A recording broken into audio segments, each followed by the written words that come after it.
Queridos irmãos, queridos telespectadores da TV Alvorada Espírita, nosso abraço a todos os que estão aqui em nossa casa e a você que está conosco na transmissão ao vivo, para o encontro desta noite, quando teremos o Evangelho segundo o Espiritismo como roteiro para as nossas reflexões. Antes, porém, um aviso muito importante que a maior parte do movimento espírita, dos simpatizantes, não sabe. Faltam 3 dias para que as pessoas que queiram apoiar a produção do filme Paulo de Tarso e o cristianismo primitivo, que vocês estão vendo na tela, se encerre. É uma campanha que a TV Mundo Maior está realizando para produzir, depois de terem feito com excelente êxito nos passos do mestre, agora, aproveitando todo o material de que dispõem e o esforço que não lhes falta, produzirem a história neste documentário. Não é um filme aos modos de Hollywood, é um documentário dramatizado que conta a importância para o mundo espiritual e para o mundo material dessa personagem, fundamental para a compreensão e para a proliferação dos ensinamentos de Jesus. Todo este esforço está voltado para que este filme chegue o mais cedo possível e da melhor maneira em termos de produção até cada um que se interessa por coisas boas. E vocês que estão aqui e aqueles que nos assistem em casa, cansados de terem que procurar pelos 500 canais de televisão alguma coisa que preste e não encontrar, teremos condições não apenas de encontrar alguma coisa, mas de ajudar a produzir alguma coisa. E então, nesta fase da produção do filme, ela conta com o apoio espontâneo das pessoas que estejam desejosas de cooperar com o esforço espiritual para fornecer ao mundo algo melhor do que o lixo que nós assistimos. E neste site que vocês estão vendo, este que se chama Kikante, você vai encontrar inúmeras maneiras de doar, desde R$20 até R$20.000. Vocês poderão eleger a quantia que quiserem e vão receber alguns brindes que vão crescendo à medida que também a doação for maior. E eles estão descritos. Deveríamos apenas ter o prazer de doar. Deveríamos estar sendo convocados pelo nosso idealismo a cooperar com 20, 35, 50, 75, 100, sem ganhar nada. Mas, como o ser humano ainda não está acostumado a vivenciar este ideal desinteressado, eles também estão oferecendo, em todos os níveis de doação, brindes que podem favorecer as pessoas que assim se dispuserem a ajudar. O objetivo deste período de arrecadação para o filme é atingir R$300 mil em doações.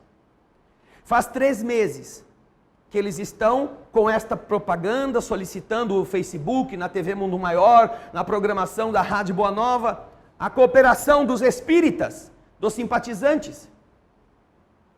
E até o dia de hoje conseguiram receber em doações R$92 mil.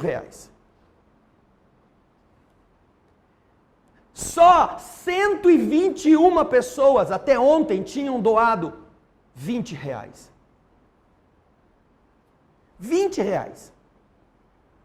E qualquer dessas doações pode ser parcelada em até 6 vezes, através do cartão de crédito.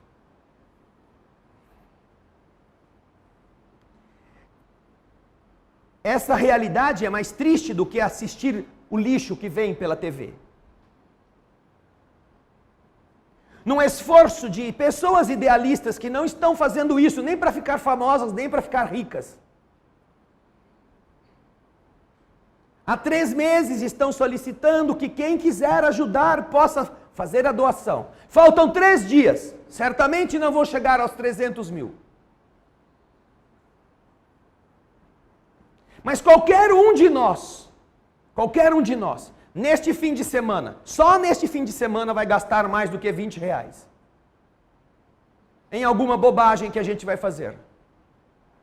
Nós fizemos um programa que está disponível no nosso canal da TV Alvorada Espírita no YouTube, 2016 ou 2017, que é aquele que fala sobre consumos e hábitos. E nós mostramos com a calculadora que não é difícil que uma pessoa com pequenas condutas, que ela mesma acha que são lícitas e válidas e que a destroem, além de tudo, gaste, como tenha gastado em 2016, R$10.600 no fim do ano. Nós fizemos a conta e fomos somando. Refrigerante em latinha, refrigerante PET, cerveja em lata, cerveja em garrafa, chocolate em barra, chocolate sonho de valsa, um macinho de cigarro por dia, algumas fezinhas na loteria,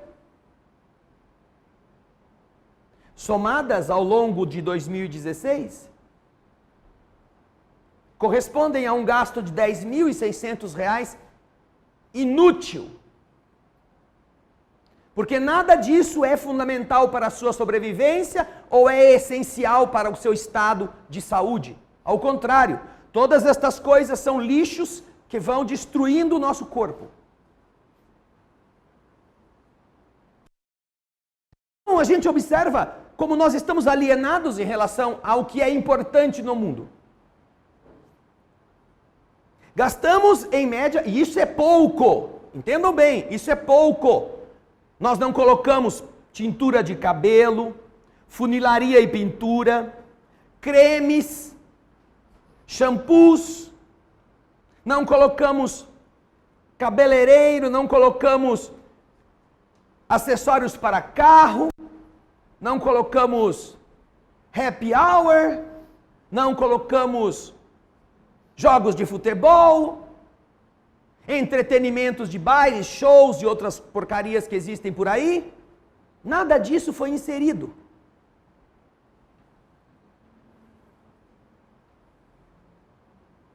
Então nós estamos avisando aos que estão aqui e aos mais de 1.100 que nos assistem. Faltam 3 dias para que um esforço de levar para o cinema, para a televisão, para o vídeo, uma história tão primorosa que chegou também através da espiritualidade superior e pelas mãos de Chico Xavier ao maravilhoso romance Paulo e Estevão, dos livros mais lindos que a espiritualidade nos concedeu. E para aqueles que nunca leram, não sabem o que estão perdendo,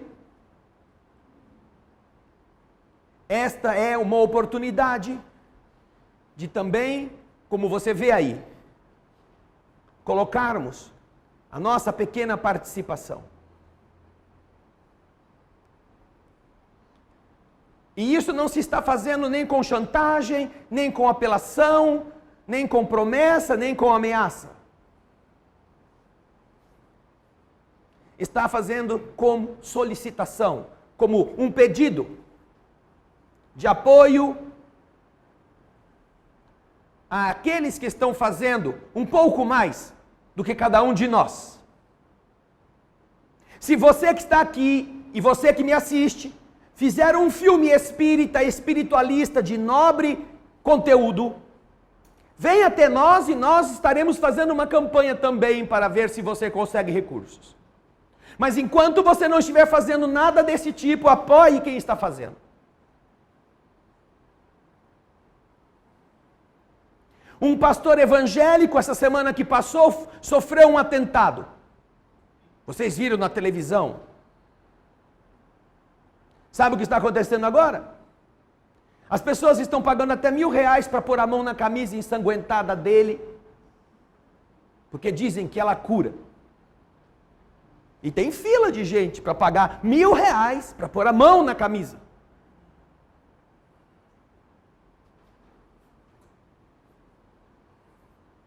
Eles têm horários de televisão, têm redes de televisão, canais de televisão, porque usam o capeta, o medo de Satanás, a ameaça, a culpa das consciências, a chantagem, para que as pessoas tentem comprar a paz da mente através do bolso. Mas Jesus não faz isso. O Cristo pede a nossa espontânea adesão. Portanto, ainda há 3 dias que cada um pode meditar, pode escolher, pode entrar lá no site e pode dedicar alguma coisa do seu patrimônio a apoiar um esforço desse tipo. Porque se você reclamar da sociedade podre em que vivemos e não fizer nada, você não tem moral para isso. Se você assiste televisão e se indigna com aquilo que vê, mas não faz nada para colocarmos alguma coisa diferente, as suas palavras não têm nenhum peso.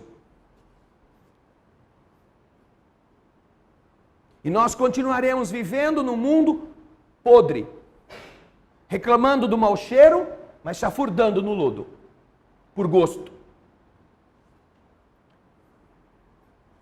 Todos estes são esforços do mundo espiritual, para que as pessoas possam acordar espiritualmente também. O que fazemos aqui todas as noites de estudo, falamos do Evangelho, falamos das leis espirituais. E aprendemos na questão 573, que uma das missões que nós temos é melhorar as instituições, por meios diretos e materiais. Está escrito na questão 573, qual é a missão do homem encarnado na terra? Instruir os homens, ajudar o seu progresso e melhorar as suas instituições por meios diretos e materiais. Não é fazer um Ctrl+C, Ctrl+V e Enter e mandar a coisa lá para frente que você vai melhorar as instituições. Copiar e colar, como muitos vivem fazendo para se sentirem prontos para o paraíso no seu WhatsApp ou no seu Facebook, não muda nada. Como também não muda você, todos os WhatsApps que os teus amigos te mandam. Ao contrário, você fala, esses caras só ficam enchendo a minha caixa postal de lixo. De porcaria, eu nem abro. Então, é exatamente isso. Não será assim. Às vezes isso é melhor do que fazer o mal. Às vezes. Mas não é assim. É preciso que nós saiamos do nosso comodismo e tenhamos vontade. Por isso é que nós estamos mostrando para vocês. Nós sempre lembramos as pessoas que quiserem nos ajudar através do Clube Amigos da Alvorada. E somos gratos aos que fazem isso ainda. Porque bastou dar um trovão e metade não paga. Mas a gente ora a Deus para que não faça chover tanto. Mas nós não estamos pedindo para nós. Nós estamos pedindo para uma outra instituição cujo trabalho maravilhoso está ajudando milhões de pessoas. Milhões. A Fundação André Luiz em São Paulo, em Guarulhos, a fundação que abrange não apenas o trabalho com os deficientes, mas também a Rádio Boa Nova e a TV Mundo Maior. Eles estão fazendo isto. E para nós, que estamos sob o manto do mesmo amoroso Mestre Jesus, é uma honra pedir por eles. É uma honra. falar a vocês que não se esqueçam de ajudar aqueles que estão tentando ajudar muito mais gente. Nós estamos trabalhando no Evangelho, o capítulo 5 que fala das aflições estas que só vão diminuir quando as pessoas tomarem consciência de que podem fazer alguma coisa, e aí não apenas apoiando um filme, não. O leque de coisas que nós podemos fazer para diminuir as aflições é muito mais vasto e muitas vezes mais barato do que a mais barata contribuição que está lá, que é R$20.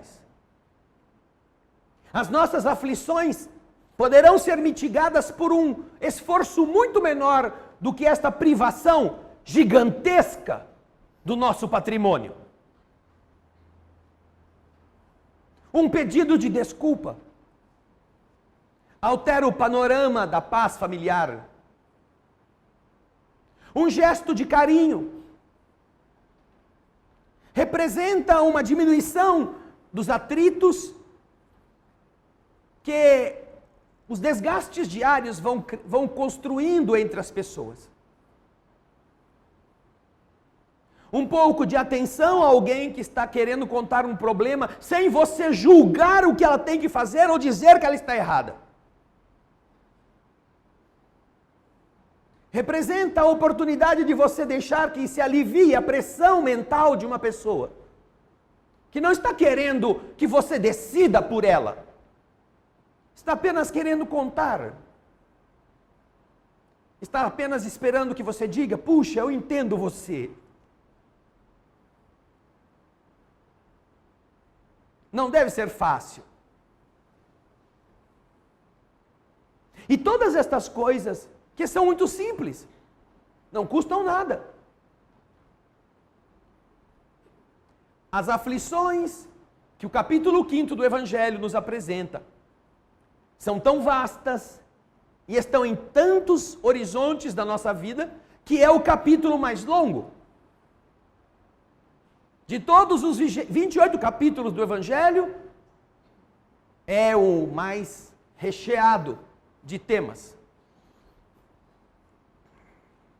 E, obviamente, desde os fundamentos das aflições, na análise do porquê estamos sofrendo ou chorando, nós vamos encontrar lá no começo reflexão muito útil para que nós paremos de criar problemas. Nós paremos de ser nossos inimigos.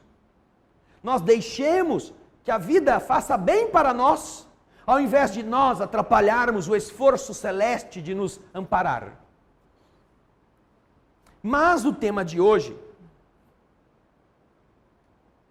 é um tema espinhoso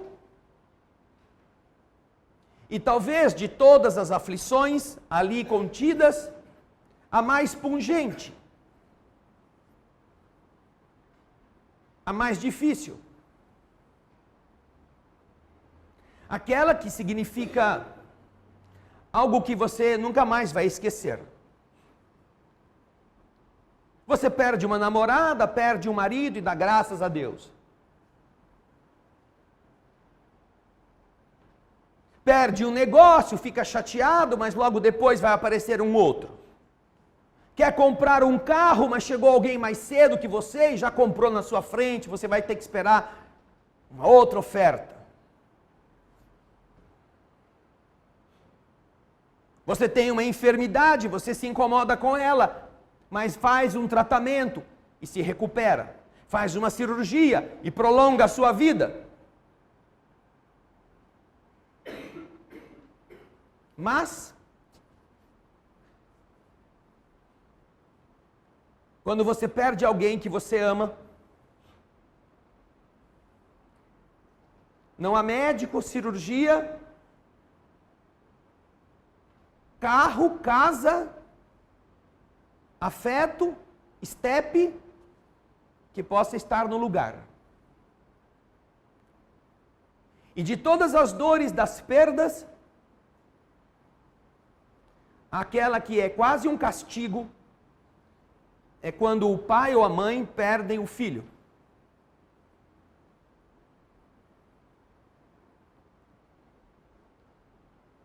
Porque a ordem natural da vida é que os mais velhos partam primeiro em relação aos mais novos. Então, todos estamos numa sequência cuja normalidade representa que aquele que gerou esteja mais perto de voltar para o outro lado da vida do que o ser que foi gerado. E ele, ou eles, os geradores do corpo, se entregam a uma rotina amorosa para sustentar aquele ser débil, para que ele possa vingar, possa crescer, possa realizar-se.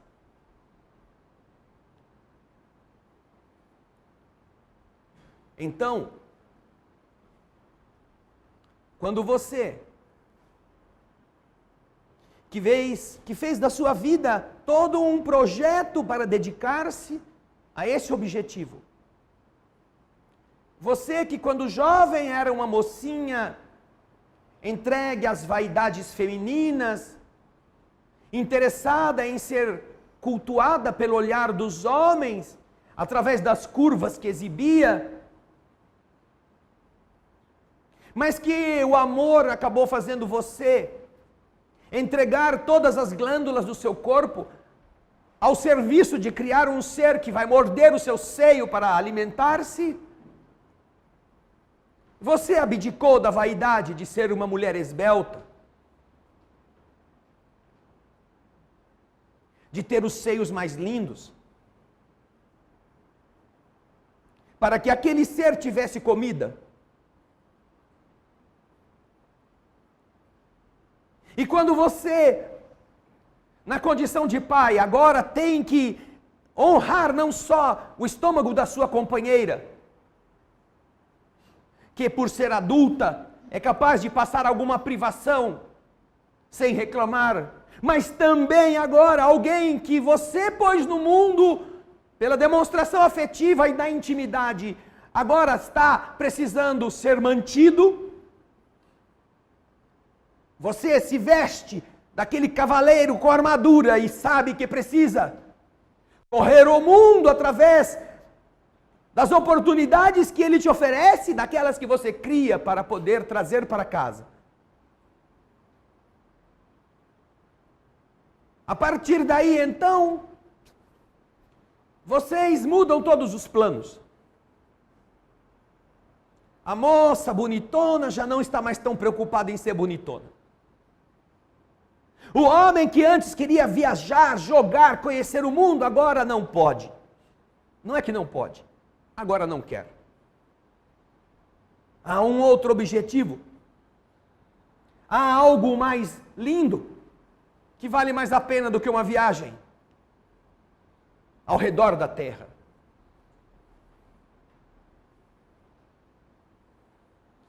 Existe um dito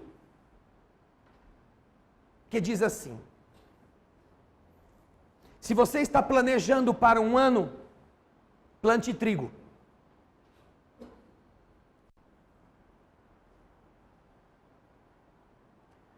Se você está planejando para uma década, plante árvores. Mas se você está planejando para uma vida, plante pessoas. Plantar pessoas é que fazem as famílias, homens e mulheres. Plantar no sentido literal e no sentido figurado representará inocular a semente e vê-la brotar. E do sangue placentário um corpo surgir do nada. E depois de algum tempo você carregá-lo nos braços.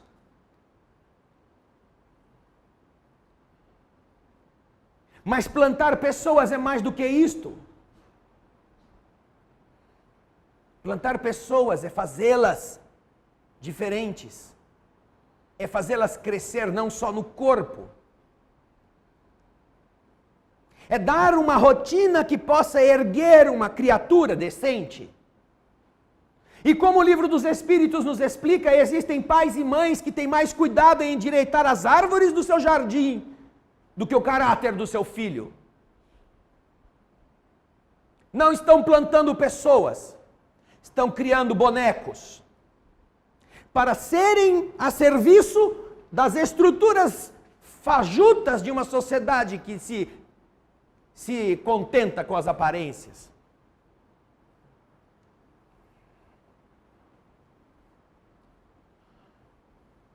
Mas aqueles que entendem o objetivo de plantar para uma vida,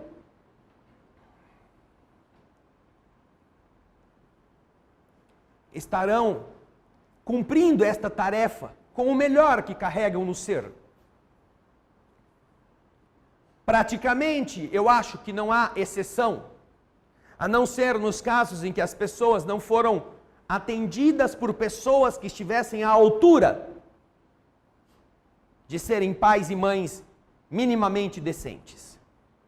Mas a maior parte, todos aqueles que tiveram pais ou mães minimamente decentes, nunca vão esquecê-los.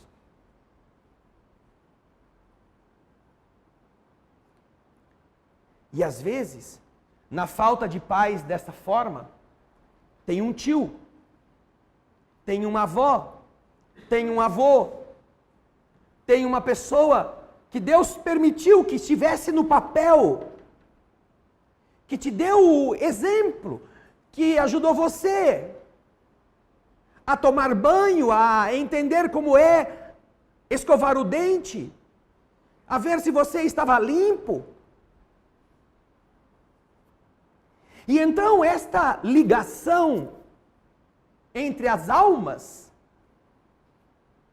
representa um elan, um laço, um liame indestrutível. Vocês que estão aqui, vocês que me assistem agora, certamente podem estar sem os seus pais há muitos anos. Podem já tê-los sepultado. Podem ter perdido a memória de quanto tempo faz. Mas você pode não se lembrar há quanto tempo eles morreram. Mas se olhar para dentro de você, eles nunca morreram. O jeito de falar, o perfume, o gosto da comida,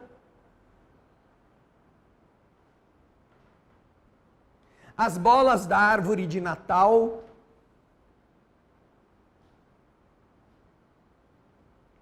as lições que você aprendeu e ficaram gravadas mais do que nos papéis dos seus cadernos, na sua memória.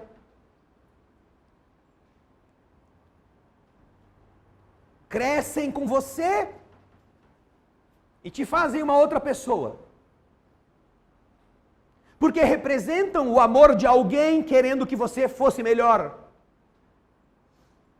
E mesmo quando eles erram, por excessos, por faltas, nós entenderemos como filhos. E quando nossos filhos estiverem sob nossos cuidados, nós compreenderemos nossos pais. Nós nos envergonharemos do que fizemos, de quanto eles sofreram por nossa causa. Nós sentiremos vergonha de termos sido maus filhos. Porque agora os nossos filhos estão esperando de nós algo. E então você descobre que você, quando era jovem, talvez não morresse pelos seus pais. Mas seus pais morreriam por você. Do mesmo jeito que agora você é capaz de morrer pelo seu filho, sem pensar.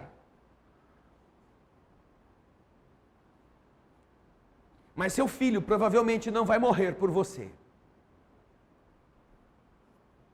E é exatamente esta força, este poder glorioso, que é tão potente, tão glorioso, tão forte, que faz o instinto de preservação da vida ser desprezado, e o pai ou a mãe se atirar na frente do ônibus para empurrar o filho, mesmo que ele morra, que faz o pai perder a sua existência, a mãe não se importar se ela vai ficar ou não viva, desde que o filho salve-se, é que dá o tamanho da perda. Você morreria por aquele que o destino fez você acabar de enterrar. Para muitos,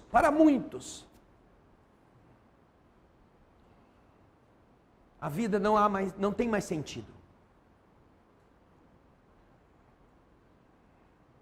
Tudo aquilo que a pessoa tinha planejado, que ela deixou de fazer, viajar, desfilar, trabalhar como guia turístico, que foi abdicado ontem, não adianta agora retomar.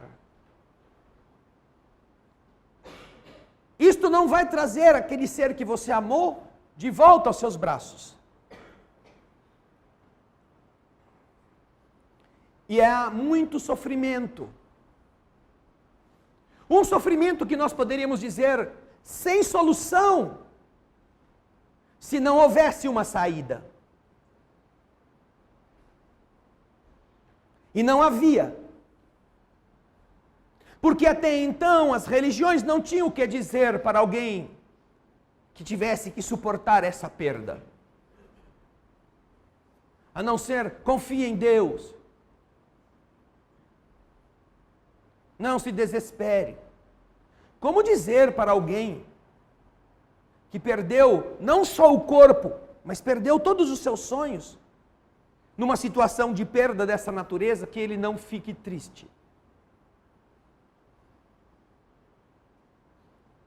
É quase uma ofensa. Mas, se até um passado recente as pessoas tinham que engolir sem entender, e alguns, por causa disto, abdicaram da ligação com Deus. Passaram a dizer que Deus não prestava, que Deus não sabia o que fazia, que Deus não era bom. Porque ao invés de levar o velho, levou o jovem. E por causa disso, essas pessoas procuraram outros caminhos que não a manutenção da fé em algo que não entendiam.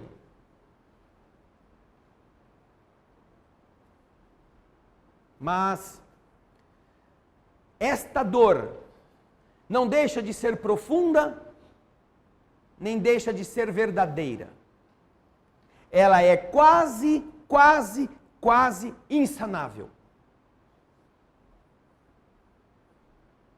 Mas, apesar desse quase, e ainda que ela não seja 100% sanável, ela tem remédio. E é isto que o capítulo 5 vai explicar, quando vai falar das mortes prematuras, da perda de entes que nós amamos. Nós vamos exibir para vocês, a título somente de recomendação para quem gosta de ler ou quem deseja ter acesso a alguma leitura destas. Eu não sei, nós provavelmente não tenhamos esses livros na banca. Nós não estamos mostrando a vocês que estão aqui para que vocês comprem. Não avisei ninguém na banca que ia falar desses livros, a não ser o Andrezinho, para ele colocar as capas para que vocês pudessem ver. Nós separamos 3 obras que são extremamente ricas como remédio para aqueles que acharam que perderam a razão de viver, mas podem descobrir que não perderam. E só mesmo uma visão cósmica, capaz de levar o homem da terra para a verdade, representa potente remédio suficiente para atenuar uma dor deste tamanho. Daí então, nós recomendaríamos àqueles que estiverem interessados nisto, que lessem um livro muito pequeno, mas muito profundo, muito rico, chamado Perda de Entes Queridos, escrito por Zilda Rossim, da editora LAC. Este livro é tão importante que ele também é um dos livros mais procurados em língua espanhola. Pérdida de Seres Queridos. Traduzido pelo nosso Alípio em Mensagem Fraternal, em espanhol. Depois desse primeiro, nós selecionamos um outro que é escrito por um filósofo aqui da nossa cidade. Um irmão muito querido, muito respeitado, não só pelo seu cabedal científico, mas pela sua bondade natural, que é o nosso querido Regis de Moraes, cujo título é Na Maior das Perdas. Vocês também estão vendo, da editora M, esta obra, Na Maior das Perdas. E quando aqui dissemos que somente no caminho espírita nós poderemos encontrar compreensão gigantesca a respeito deste problema, de modo a que ele possa ser atenuado, o terceiro livro que vocês vão ver na tela demonstra isto. Obra compilada pelo nosso querido Dr. Elias Barbosa de Uberaba, cujo título é Enxugando Lágrimas. Uma das obras que reúnem cartas dos filhos que perderam a vida física e que, através da mediunidade de Francisco Cândido Xavier, sem que ele conhecesse nada dos detalhes, os pais ou os parentes que foram até os lugares onde Chico estava, receberam mensagens verdadeiras daqueles que eles achavam que tinham ficado debaixo da terra. Só existe um antídoto para a morte. Não é o consolo de ter um outro que também perdeu um filho. Não é a fé cega de que você tem que acreditar em Deus apesar da sua dor. Não é o fanatismo religioso que faz você negar o sofrimento. Não. O único antídoto para a morte se chama vida. E quando você,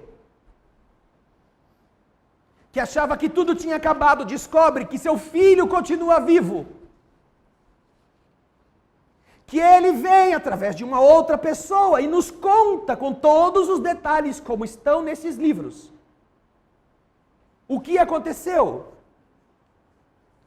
Quando chamam os parentes pelos seus apelidos, que só eles conheciam na intimidade.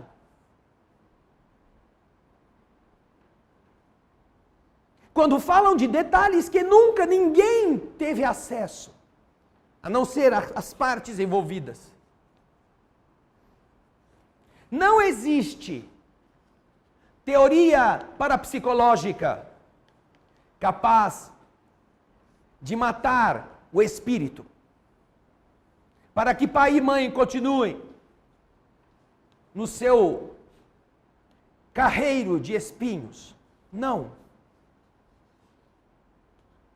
Daí esse título, Enxugando Lágrimas, ser tão poético e tão verdadeiro. Porque pode ser que você não se interesse por saber a desgraça de uma família que você nunca viu, nunca ouviu, não sabe onde mora. Mas aquilo que está lá era o desespero de uma mãe, de um pai, de um filho,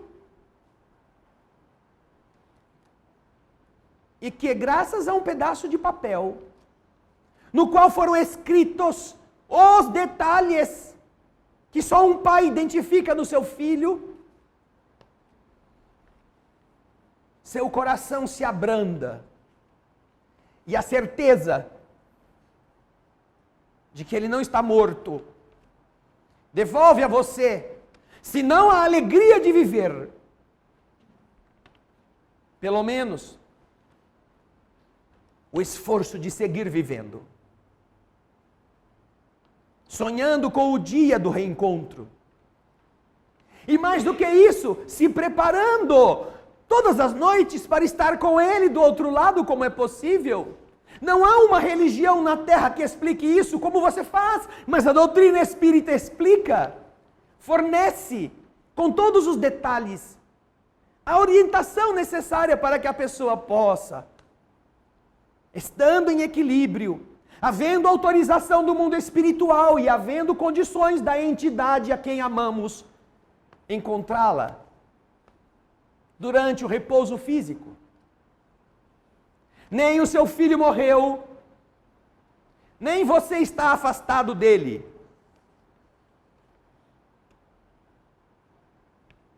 Só a vida pode fazer a dor da perda ser mitigada.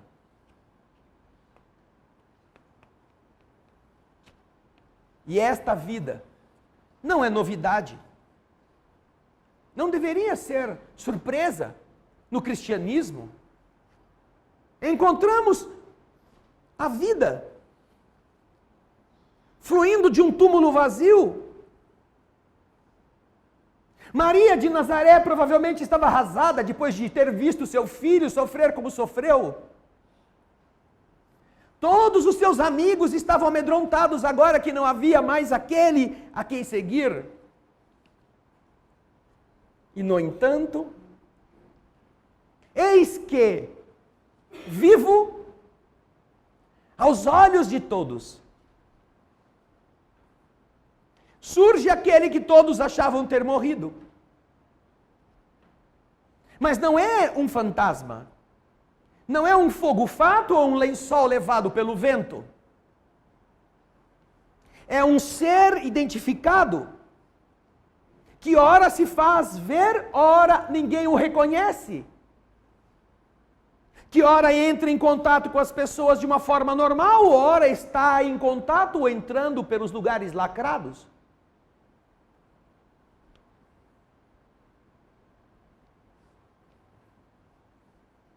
Esta magia que não é magia, mas que os homens fizeram disso uma magia para engambelar a consciência amedrontada das pessoas,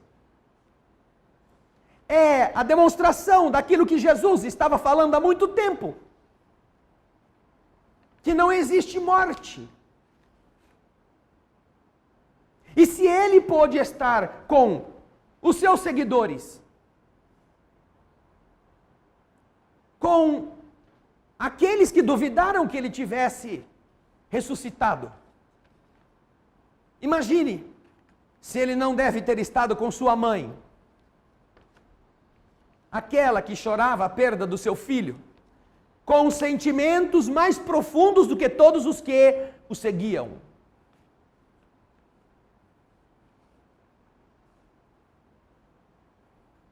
Estar tendo o filho de volta, mesmo que fosse por um tempo curto, porque depois de 40 dias com os seus discípulos, ele se despede. Sobe numa pedra, de onde faz o último discurso, vamos dizer assim, conclamando os seus irmãos a que se amassem uns aos outros, e então começa a flutuar na direção do céu e desaparece. Obviamente não é um corpo de carne que está ali. Não havia drone, não havia helicóptero, não havia balão, não havia nada que puxasse Jesus para cima até que ele sumisse. Há a vida.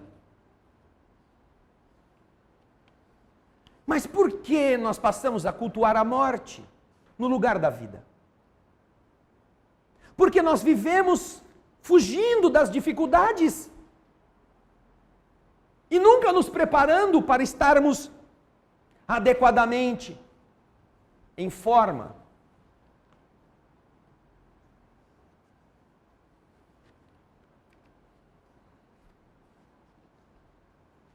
Nós perdemos a vida e temos medo da morte. Nós não queremos encontrá-la, mas nos aproximamos mais depressa todos os dias, porque nos matamos. Nos matamos por aquilo que comemos, por aquilo que bebemos, por aquilo que fazemos e por aquilo que sentimos.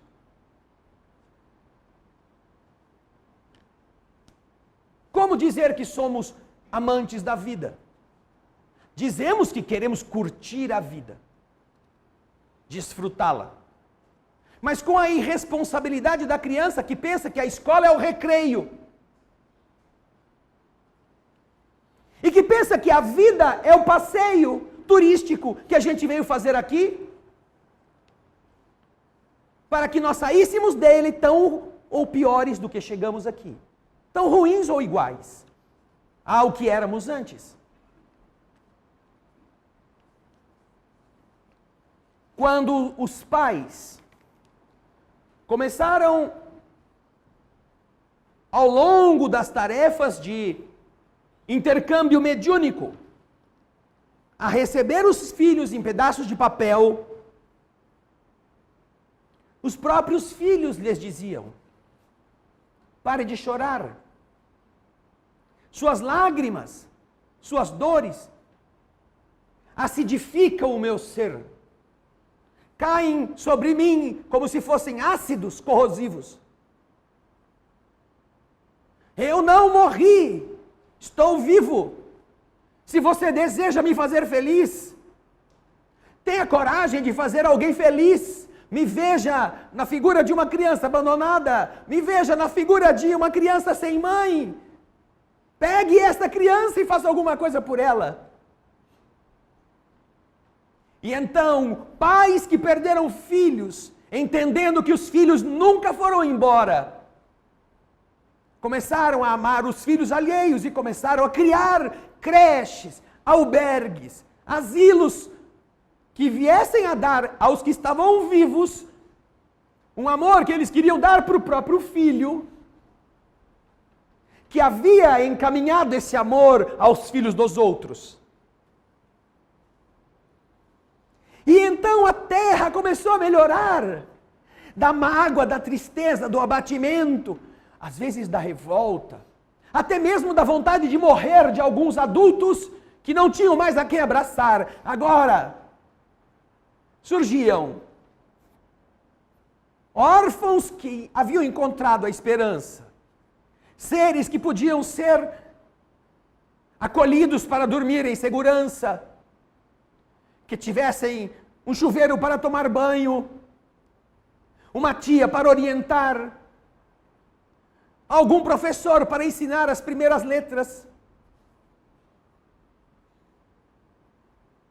Graças à vida daquele que se achava morto, ou que se pensava morto, e que vem dizer: mamãe, eu vejo você chorando atrás da porta, para que o papai não fique mais triste do que ele está. Eu vejo quando você vai para o fundo do quintal, se esconder e pedir a Deus que te leve. Eu estou ouvindo as suas rogativas, mamãe. Não faça isso. Eu estou com você para dizer a você que outros precisam de você. Eu que tive a honra de ter uma mãe tão amorosa, agradeço a Deus a possibilidade de outros irmãos como eu poderem ter uma mãe assim. E cada vez que você pegar um desconhecido no colo, eu te beijarei. E cada vez que você der de comer a um faminto, eu estarei com você. E depois que seus cabelos ficarem brancos e quando chegar a hora de voltar, eu vou te receber. Que coração é tão egoísta que prefere o mar de dor e de lamúria à exortação do filho querido que está vivo e que toca naquilo que só a mulher sabe que ela está fazendo, porque faz sozinha, escondida para não ser vista. Em uma das mais lindas páginas que falam a respeito do contato de mãe e filho, de pai e filho, nós nos recordamos, quando tocamos nesse assunto, a história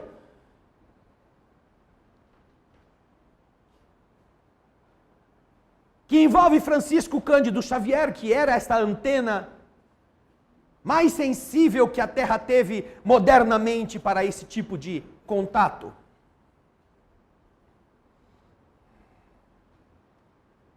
Chico Xavier está em São Paulo, hospedado na casa de uma família amiga, aguardando uma tarde de autógrafos nos diários associados da época. E então entra um espírito e diz para ele: Chico, meu filho precisa de você. Você tem que me ajudar a salvar o meu filho. Eu vou fazer de tudo para levá-lo até o Diários Associados hoje à tarde. Converse com ele. A agonia da mãe era muito intensa. Chico entendera que se tratava de um assunto grave. Prometeu que ia fazer o possível. Não conhecia o filho.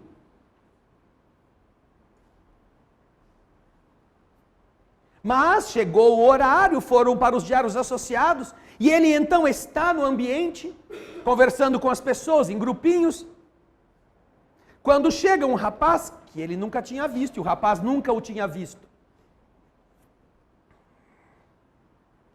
E então, enquanto conversam, Chico se vira para ele e diz: Guga, eu gostei muito do bilhete que você me mandou. Olhando para o moço, o rapaz olha para ele assim, meio incomodado, meio perturbado, mas não quer contradizer, nem quer pedir explicação. Talvez o Chico estivesse confundindo-o com alguém. Chico continua conversando. Mais 5, 10 minutos, Chico repete: Guga, eu gostei muito do bilhete que você me escreveu.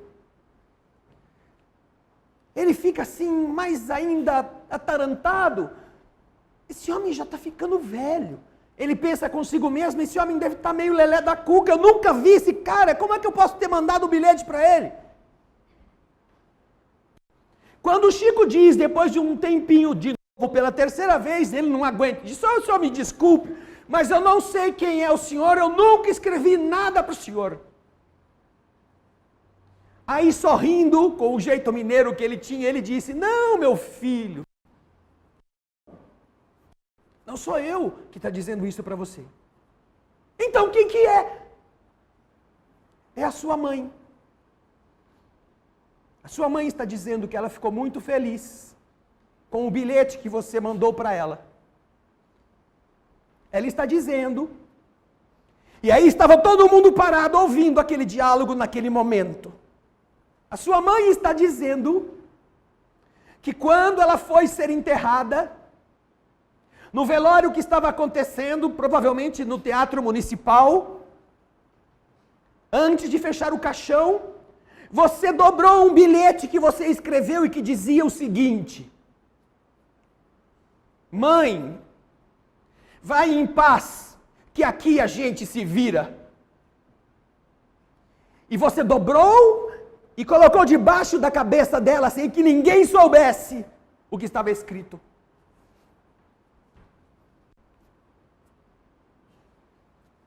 Mas ela é sua mãe.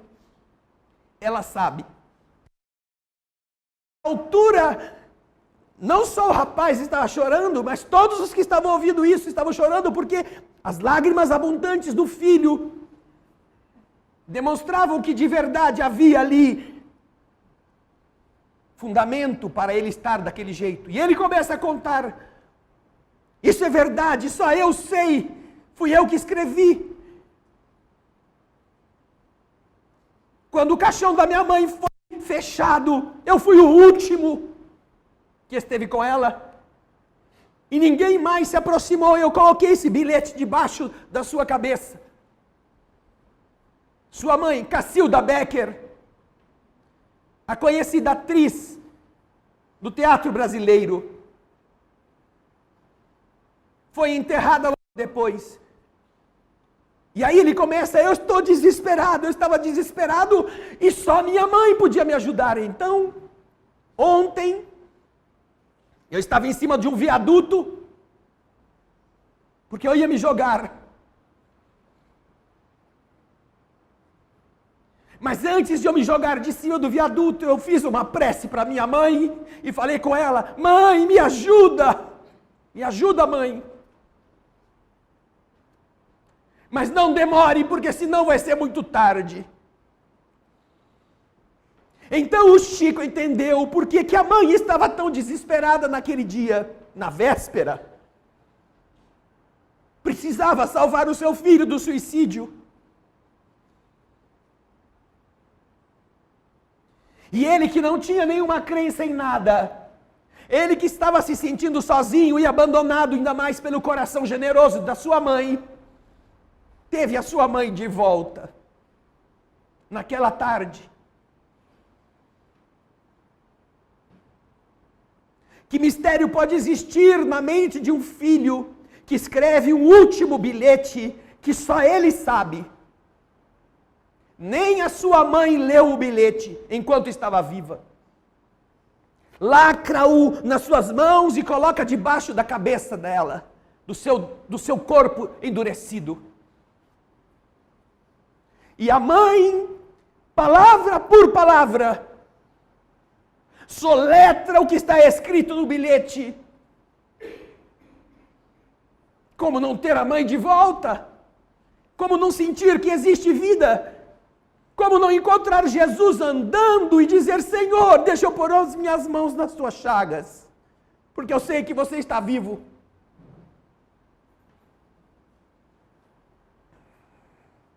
Só a vida mata a morte. E se de verdade não traz o Filho em carne e osso, dá a você condições de estar com Ele em espírito. Não só com o filho, com a mãe, com o tio, com o avô, com o amigo.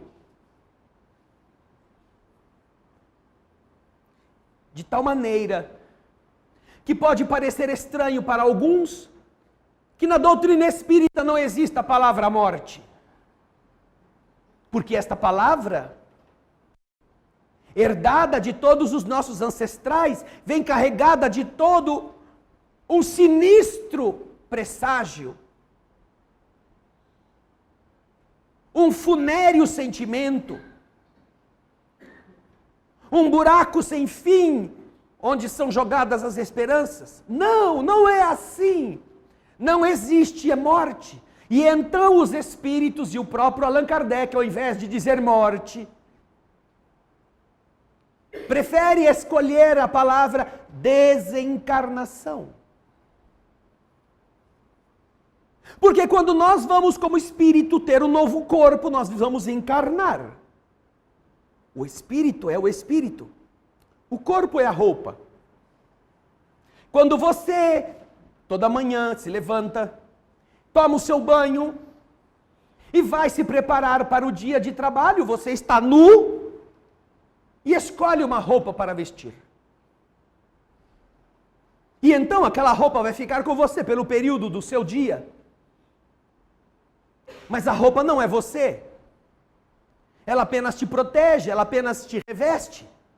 Quando você, depois de todo o dia de trabalho, volta suado para casa, Aquela roupa pode ter sido manchada por um molho que você estava comendo que caiu, ela pode ter ficado marcada com o suor, pode ter sofrido gotas de tinta no lugar em que você estava. Não importa o que tenha acontecido, ela pode ter se rasgado. Alguma fagulha pode tê-la queimado. Você pode ter enroscado a alça da sua manga na porta, na maçaneta da porta, e aquilo rasgou a sua blusa. Você continua vestido, mas a sua blusa está meio que desbaratada. Mas quando chega o fim do dia, você tira aquela roupa que põe para lavar e veste outra. Assim é o mecanismo da vida. Vida abundante e constante, que você toma uma roupa de carne, fica com ela por todo o período de trabalho de uma existência, e quando ela começa a se desfazer, você a devolve e continua a viver. Você perde a carne, mas não perde a vida. Por isso, a palavra desencarnação vem com este sentido. Um sentido de esperança, não é a morte. É apenas tornar invisível aquilo que continua a existir. Mas não significa tornar inacessível. Porque você pode acessar. Se eu fizer aqui uma pergunta para vocês que estão sentados, e até para vocês que nos estão assistindo, perderam entes queridos, quem já sonhou com algum deles, alguma vez na vida? Levanta a mão.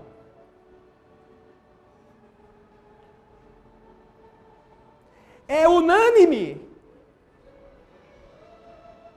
E são, às vezes, muitas vezes, que você possa pensar, não, é que eu tenho a cabeça muito centrada na pessoa, eu só fico pensando nela. Mas vocês todos são alucinados pelos defuntos?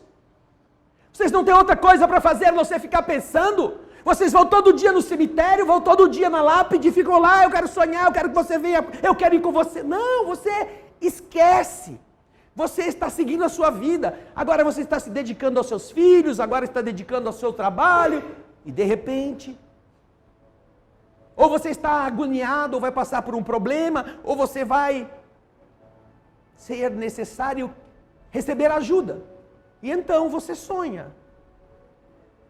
E sonha às vezes com tal nitidez que você começa a chorar e acorda chorando, porque você volta a sentir a emoção daquele ser, volta a ter o carinho e sentir o conforto. Quando você está nessa situação, você tem convicção de que a morte não existe. Você não está vendo apenas um filme velho. Você sonhou quando você era criança, sua mãe levou você no parquinho e ela ficou rodando você no carrossel. Você não está sonhando isso, você está sonhando com alguém que você sabe que é sua mãe, que tem até uma aparência mais jovem, que está vestida com outro jeito, que está falando com você com a mesma intimidade, apesar de o rosto dela não ser mais daquela velhinha que você havia conhecido no fim da vida. Não, é sua mãe. É seu pai, é seu avô, seu tio, seu irmão, seu marido, sua esposa. Se todos vocês levantaram a mão, isto é uma regra. A vida se confirma pelas mãos que vocês levantaram. Porque se não fosse uma regra, teríamos 2, 3 pessoas que talvez por força de uma saudade terrível, por força de um evento que fez ela lembrar, talvez tenham sonhado com um filme velho, de alguém que há muito tempo atrás ficou marcado em você e você repete aquilo. Não, você não sonhou deste jeito. E quando você acorda, seja com a felicidade de ter estado com essa pessoa, seja com a emoção de a tê-la encontrado, o seu dia é totalmente diferente. Aquilo que parecia difícil, aquilo que parecia sem solução, agora tem outro prisma para você olhar.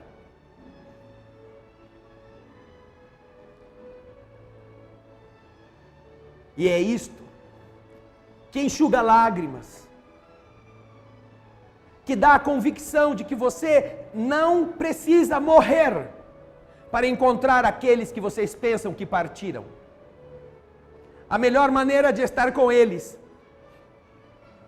é viver. Viver com decência, viver com ideal, viver com alegria, dizendo: Senhor, que bom que eu sei que quem eu amo continua me amando. Que estará sendo muito feliz ao perceber que eu não fiquei debaixo da cama, atrás do armário, que eu não fiquei deprimida ou deprimido em desespero. A morte de um não significou a morte de todos. De verdade, não houve nenhuma morte. E ao mesmo tempo, a ausência de quem partiu significou despertamento de quem ficou. Despertar para uma vida eficiente e útil, uma vida verdadeira, uma vida autêntica, uma vida que vale a pena ser investida naquilo que signifique mais vida.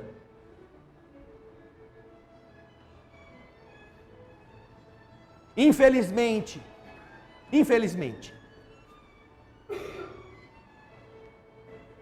apesar de Jesus ter saído do túmulo,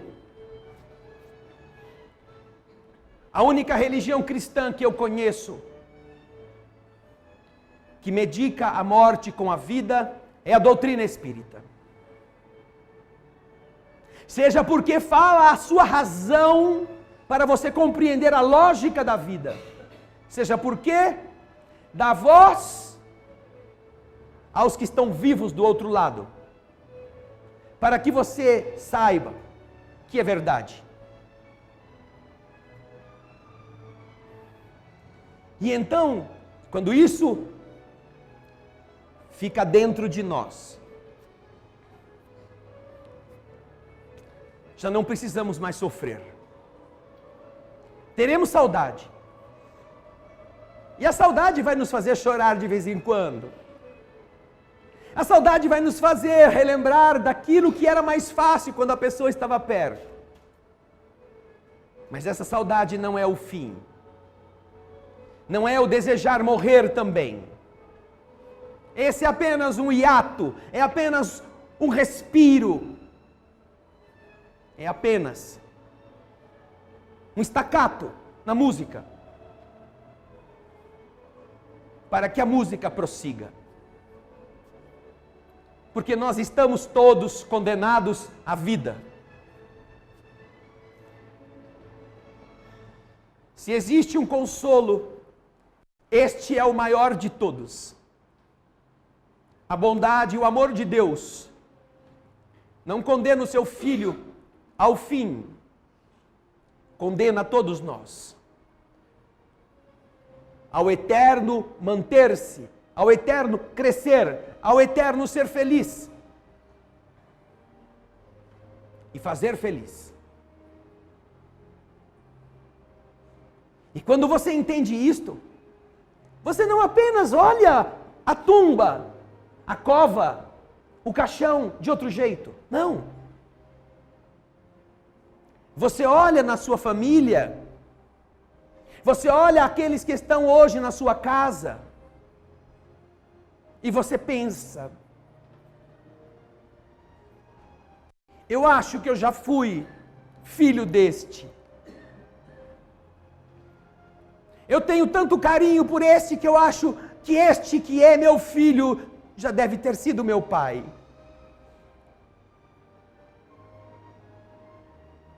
Porque você descobre que esta lei do universo, que mantém a vida em abundância, permite que aqueles que se amem se reencontrem.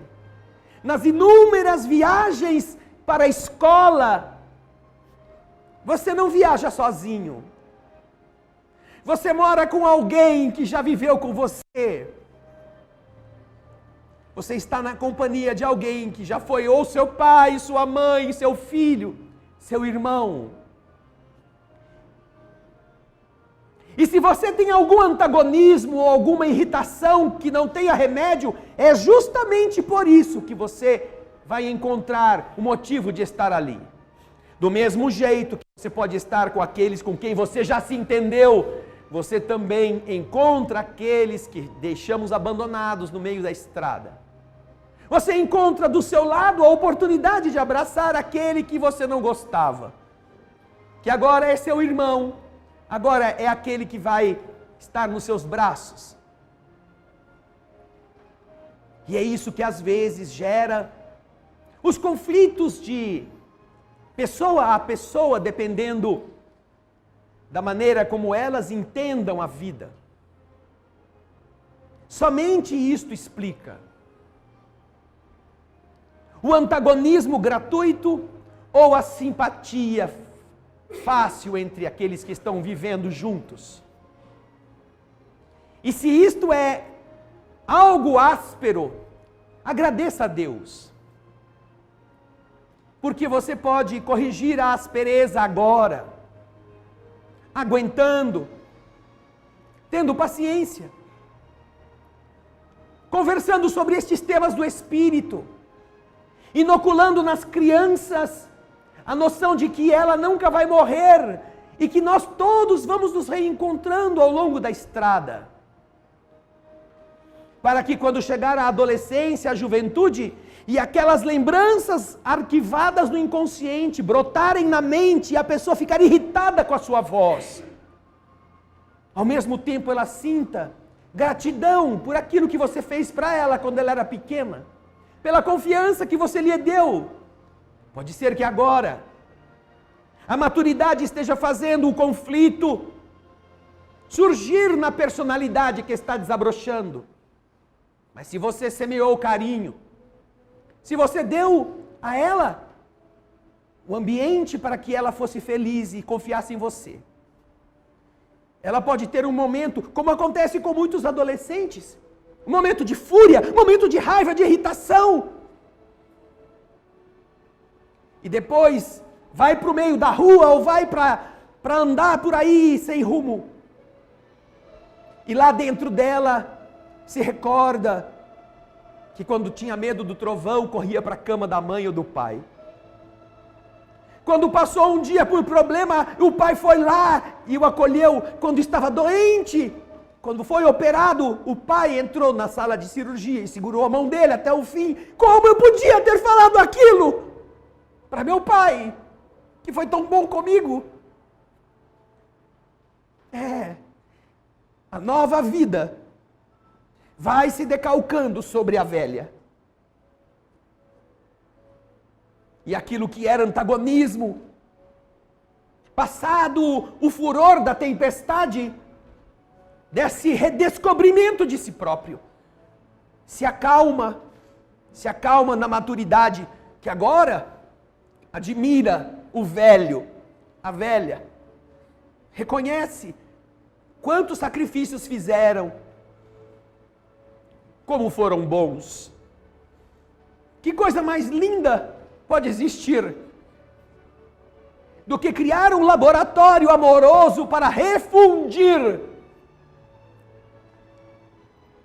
as substâncias antagônicas e fazer delas um amálgama renovado, tornando os espíritos que antes eram adversários, pelo menos agora, tolerantes um com o outro. É isto que nos faz sofrer menos. E o entendimento da lei significa entender a generosidade de Deus. Que saibamos reconhecê-la sem ter medo dela. E que se hoje nossa consciência nos acusa de alguma coisa, que nós aproveitemos esse momento de arrependimento ou de lembrança e façamos o que é necessário para jogar no lixo para sempre. Peçamos desculpas procuremos as pessoas, abracemos, demonstremos nosso arrependimento. Porque enquanto estamos no caminho, diz Jesus, reconcilia-te com Ele. Essa é a hora. Enquanto está no caminho. Porque pode chegar um momento em que aquele que estava andando com você seja chamado. E aí você não tem mais como reconciliar-se com ele. Terá perdido a oportunidade. Mesmo que ele não queira se reconciliar, mesmo que a outra parte seja dura, inflexível, não importa. Isso não é um problema seu, é problema dela. Faça a sua parte com amor.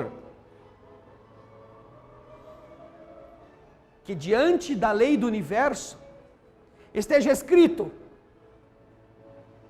persistiu a mágoa por culpa do outro, não por sua culpa. E quando você faz isso, de verdade, você não está mais preso à pessoa. A lei do universo considera que a sua parte você cumpriu. A outra talvez precise de você. Aquele que não quis, aquela que não quis, desculpá-lo ou desculpá-la. Talvez precise de você para ter um novo corpo amanhã. Vai precisar te amar de algum jeito. Vai precisar ajoelhar-se na beira da cama daquela que agora vai ser sua futura mãe e dizer: mãe, você me pediu desculpa outrora e eu não quis. Mas eu venho agora humildemente te pedir perdão e pedir que você me aceite como seu filho. Porque eu preciso muito renascer e você é a minha única opção. É assim que funciona. Nós nunca perdemos por nos arrepender e corrigir o mal. Porque quando nós não fazemos isso, só a vergonha que vamos passar já é muito maior do que o que nos custaria ter pedido desculpa ou ter aceitado estender a mão e dizer: aqui morre nossas diferenças, aqui morrem nossos ódios. Quando entrarem na sala de passe, saibam que estes seres que todos vocês já sonharam um dia, sabem que nós estamos falando deles. E sabem que vocês estão na casa deles. Porque esta é a casa de Deus, dos Espíritos. Abram-se para que este entendimento de alma a alma possa carregar vocês de alegrias verdadeiras, de vontade de viver de uma forma decente no amor e corajosa na bondade. Quando entrarem lá, pensem nisso. Muita paz.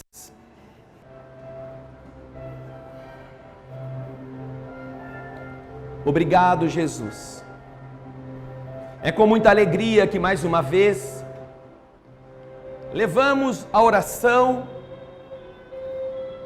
do nosso sentimento aos teus pés, gratos por termos a honra de estarmos no mundo compreendendo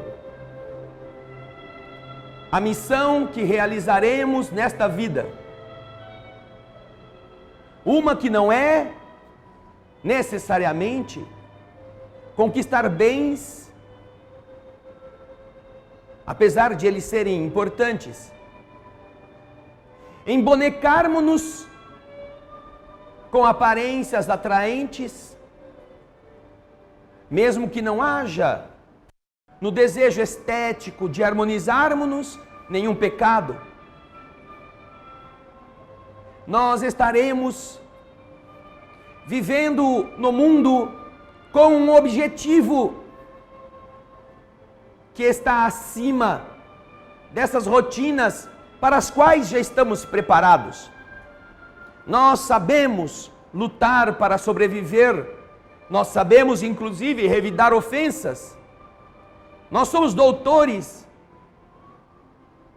em recolher com as unhas, se necessário, tudo aquilo que nos pertença por direito. Mas ainda, Senhor, carecemos da sabedoria que nos aponta a estrada segura para uma vida construtiva, uma vida produtiva, uma vida missionária, que não significa tomar um hábito religioso e isolar-se da humanidade, mas ao contrário, realizar coisas que sejam úteis e que não tenham como objetivo principal o próprio benefício, ou o benefício daqueles que orbitam a nossa esfera, a quem nos devotamos como se fossem nossa propriedade. Porque o amor de pai para filho, de mãe para filho, muitas vezes, é confundido com o domínio que se exerce sobre seres que nós dizemos amar, mas ainda muitas vezes não compreendemos o significado de um sentimento nobre. E então defendemos a prole como se estivéssemos fazendo a coisa mais linda, esquecidos de que o egoísmo pensa em si e nos seus e despreza os demais. Assim, querido amigo, compreendendo o amor como uma forma de viver, como uma missão de sermos agentes do bem, nós amemos os nossos, mas também abramos espaço para amar aqueles que não têm quem os ame. É por isso que, mais uma vez, nós cantaremos do fundo do coração. Ajuda-nos a ouvir o que vamos dizer. Almas do céu, ouvi o doce canto do fundo do coração, com calor repleto de perfume em flor, como se fosse um só imenso jardim.